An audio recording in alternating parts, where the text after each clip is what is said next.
Right now, as you watch this video, a bank somewhere is making money from you. Not because you borrowed from them, not because you made a mistake, not because you did anything wrong, just because your money exists inside their system. And the most unsettling part? Most people will go their entire lives without understanding how it works. They will deposit their salary every month, pay their bills, check their balance, and never once question the mechanics of the machine they are feeding. Today, that changes. Because once you understand how banks actually make money from you, you will never look at your account the same way again. And more importantly, you will know exactly how to use that knowledge to your advantage. In this video, we are going to break down 4 ways banks profit from your money every single day without you noticing. We will look at the fractional reserve system, the legal mechanism that lets banks create money from nothing. We will break down the interest rate gap, the spread between what they pay you and what they charge everyone else. We will expose the fees hiding in plain sight, the ones quietly draining hundreds from your account every year. And we will show you how banks profit every single time you swipe your card, even when you pay your balance in full. By the end of this video, you will understand the system completely. And then, we are going to show you how to flip it in your favor. Let's get into it. Let's start with the foundation. The thing that makes the entire banking system possible, and the thing almost nobody understands. It is called fractional reserve banking, and it works like this. When you deposit $1,000 into your bank account, what do you think happens to that money? Most people assume it sits in a vault somewhere, safe, waiting, available whenever you need it. That is not what happens. The moment your money enters the banking system, the bank is legally permitted to lend out the vast majority of it to other people. In most countries, banks are required to keep only a small fraction of deposits on hand, sometimes as little as 10%. In some countries, after 2020, that reserve requirement dropped to zero. Zero. So your $1,000 deposit, the bank keeps $100 and lends out $900 to someone else. But here's where it gets interesting. That $900 gets deposited into another bank account by whoever borrowed it. And that bank then lends out 90% of it again. $810 goes out as another loan, which gets deposited and lent out again, and again, and again. Your original $1,000 deposit through this chain of lending can generate up to $10,000 in loans circulating through the economy. Money that did not exist before your deposit created it. This is not a conspiracy theory. This is the documented, legal, publicly acknowledged mechanism that every major bank in the world operates on. The Bank of England published a paper explicitly confirming this. The Federal Reserve has explained it in their own educational materials. Banks do not lend out money they have. They create new money in the act of lending, and they charge interest on every penny of it. Now, none of this is illegal. None of it is hidden. It is simply the system. But here's the question you should be asking. If the bank is profiting from lending out your money, what are you getting in return? A savings account paying 0.5% interest. We will come back to that. This brings us to the second way banks make money from you. And this one is the most straightforward and the most infuriating once you see it clearly. It is called the interest rate spread. Here is how it works. Your savings account pays you interest. Let's say 0.5% per year. On $10,000, that is $50 a year, just over $4 a month. Meanwhile, the bank takes that same money and lends it out as a mortgage at 6% to 7% interest, as a personal loan at 10% to 15% interest, as a credit card balance at 20% to 30% interest. The gap between what they pay you, 0.5%, and what they charge borrowers anywhere from 6% to 30%, is called the net interest margin. And that margin is the core profit engine of every retail bank on the planet. Let's put real numbers on this. A bank holds $1 billion in customer deposits. It pays depositors an average of 0.5% interest. That is $5 million a year going out. It lends that $1 billion out at an average of 7% interest. That is $70 million a year coming in. Net profit from the spread alone, $65 million. From money that belongs to their customers. Now multiply that across the trillions of dollars sitting in bank accounts worldwide, and you start to understand the scale of what we are talking about. And here's the part that should make you think twice about where you keep your money. Inflation typically runs at 2% to 3% per year.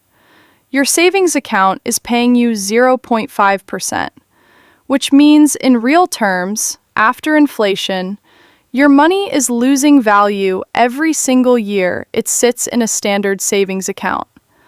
The bank is not just profiting from your money. You are paying for the privilege of holding it there, in the form of purchasing power you will never get back. This is not an accident. This is the design. Now, let's talk about something a little less dramatic, but just as impactful over time. Fees. Not one big fee, not an obvious charge you would notice and question. Small fees, invisible fees. Fees that feel so minor in the moment that nobody ever stops to add them up.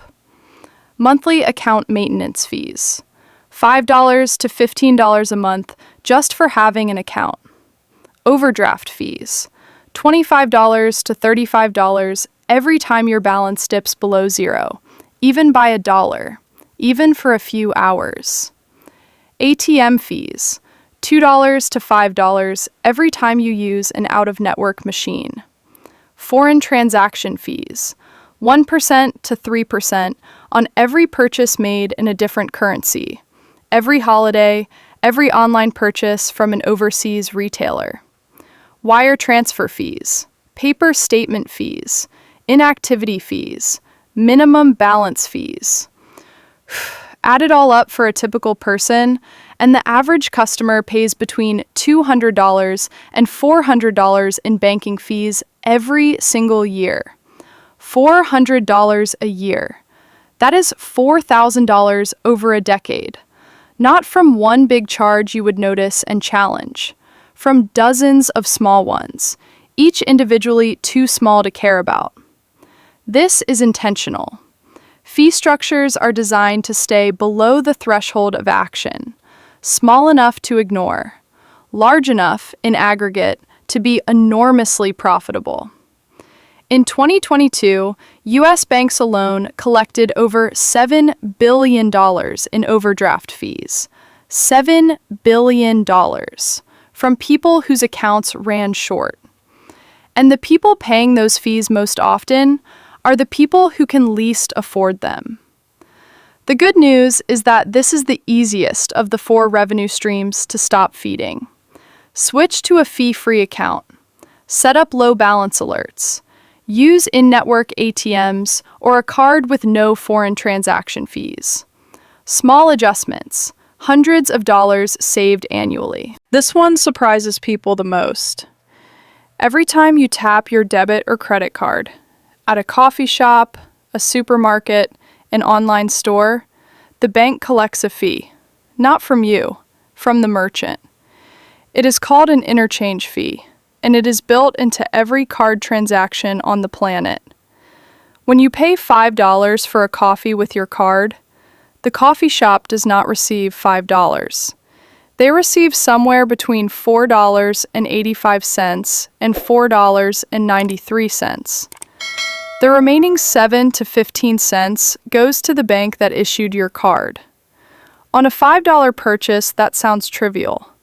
But multiply it across billions of transactions per day, And interchange fees generate tens of billions of dollars in revenue for banks every single year.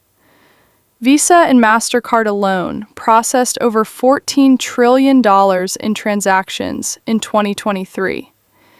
Even at an average fee of 1.5%, that is over $200 billion in interchange revenue flowing to card-issuing banks globally. $200 billion from people buying coffee. And here is the clever part. You never see this fee. It is invisible to you as a cardholder. The merchant pays it. But ultimately, merchants build it into their pricing. So in a very real sense, we all pay it in slightly higher prices for everything we buy. Now you might be wondering, what about credit card rewards? Cash back, air miles, points? Those rewards are funded almost entirely by interchange fees. Banks collect 2% interchange on premium credit card transactions. They give you back 1% as cash back. They keep the other 1%. You feel like you are winning. You are getting a fraction of what they are collecting. The reward is real, but it is funded by a system that generates far more for the bank than it ever returns to you. This one surprises people the most. Every time you tap your debit or credit card, at a coffee shop, a supermarket, an online store, the bank collects a fee, not from you, from the merchant. It is called an interchange fee, and it is built into every card transaction on the planet. When you pay $5 for a coffee with your card, the coffee shop does not receive $5. They receive somewhere between $4.85 and $4.93. The remaining 7 to 15 cents goes to the bank that issued your card. On a $5 purchase, that sounds trivial, but multiply it across billions of transactions per day, and interchange fees generate tens of billions of dollars in revenue for banks every single year.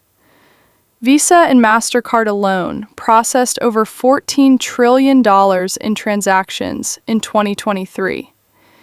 Even at an average fee of 1.5%, that is over $200 billion in interchange revenue flowing to card-issuing banks globally.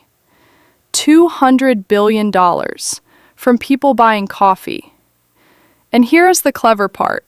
You never see this fee. It is invisible to you as a cardholder. The merchant pays it.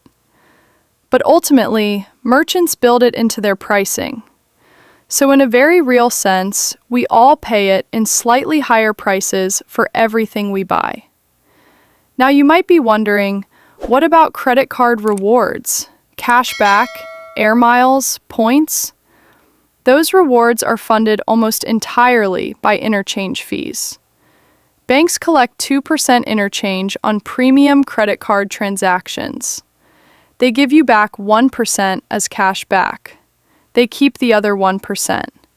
You feel like you are winning. You are getting a fraction of what they are collecting. The reward is real, but it is funded by a system that generates far more for the bank than it ever returns to you. So now you know the 4 mechanisms. Fractional reserve lending. They multiply your deposits and charge interest on money they created. The interest rate spread. They pay you almost nothing and charge borrowers multiples of that. Fees. Small, invisible, and relentless. Interchange. They profit from every single transaction you make. The question is, what do you actually do with this? Because the goal of this video is not to make you angry. It is to make you strategic. Here is how you start flipping the system. First, move your savings out of a standard savings account and into a high-yield savings account. These accounts, often offered by online banks with lower overheads, pay 4% to 5% interest versus the 0.5% of traditional banks. Same protection, dramatically better return. This one move alone can be worth hundreds of dollars a year on a modest savings balance. Second, Treat your credit card like a debit card.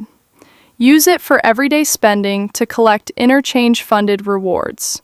Pay the full balance every single month without exception.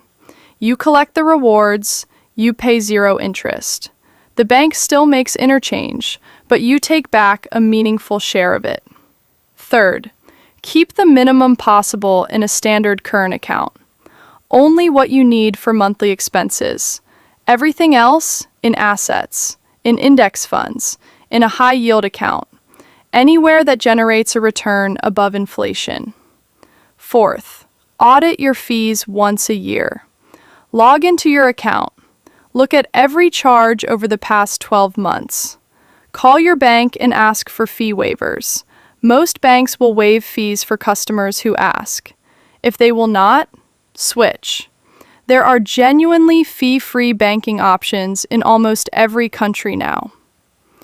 The system is not designed to work in your favor by default. But now that you understand it, you can make deliberate choices that change that. You cannot opt out of the banking system, but you can stop being its most profitable customer. Let's bring this together. Banks make money from you in 4 ways. They lend out your deposits and profit from the interest. They pay you almost nothing while charging borrowers multiples. They collect fees so small you never question them. And they take a cut of every transaction you make. None of this is illegal. None of it is secret. It is simply a system built to generate profit from the behavior of people who do not understand how it works. Now you understand it. And understanding a system is always the first step to navigating it on your own terms. In the next video, we are going to look at the one financial concept that lets you do exactly what banks do.